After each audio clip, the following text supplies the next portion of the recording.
అందరికీ నమస్కారం అండి. టుడే మార్నింగ్ మినీ వ్లాగ్ తో మీ ముందుకు వచ్చేసాను. చిన్నోడిని స్కూల్లో దింపేసి ఇంటికొచ్చి ఎలా రిలాక్స్ అయ్యానో లేదో స్కూల్ నుంచి మళ్ళీ ఫోన్ వచ్చింది. మా పెద్ద బాబుకి ఈ రోజు ల్యాప్టాప్ తో ఏదో వర్క్ ఉందంట, సో అది తీసుకురమ్మని చెప్పారు. నాకు ఇప్పటికీ ల్యాప్టాప్ ని ఎలా యూజ్ చేయాలో తెలియదు. మరి ఈ జనరేషన్ పిల్లలకి ల్యాప్టాప్ లేకపోతే అసలు పనే అవ్వట్లేదు. కాల్ వచ్చిన వెంటనే ఫస్ట్ బాబోయ్ ఈ ఎండలో ఎలా వెళ్ళాలిరా బాబు అనుకున్నాను, కానీ తర్వాత చేసేదేముంది ఇంకా వెళ్ళిపోయాను.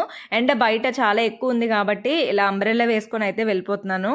ఫోన్లో సాంగ్స్ పెట్టుకొని జాయిగా నడుచుకుంటూ వెళ్ళిపోయాను. కరెక్ట్గా 3 సాంగ్స్ అయ్యేసరికి స్కూల్ అయితే వచ్చేసింది. ఇక్కడ రిసెప్షన్ లో ల్యాప్టాప్ అండ్ అలాగే డీటెయిల్స్ ఇచ్చేసి మళ్ళీ నేనైతే రిటర్న్ అయిపోయాను. ఇది స్కూల్ ఎంట్రన్స్ లో అన్నమాట. ఫ్లవర్స్ భలే ఉన్నాయి కదూ.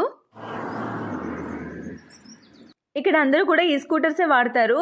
స్కూల్ స్టూడెంట్స్ అనుకుంటా, అందరూ బయట పెట్టారు. చలికాలం అంతా పచ్చగా ఉన్న ఈ చెట్టు ఎండాకాలం వచ్చిందంటే చాలు ఇలా పసుపు పచ్చ రంగుతో కలకల్లాడిపోతూ ఉంటుంది. మీకు ఎలా అనిపించిందో కామెంట్ చేయండి. మా బాల్కనీ నుంచి బాగా క్లియర్ గా కనిపిస్తుంది.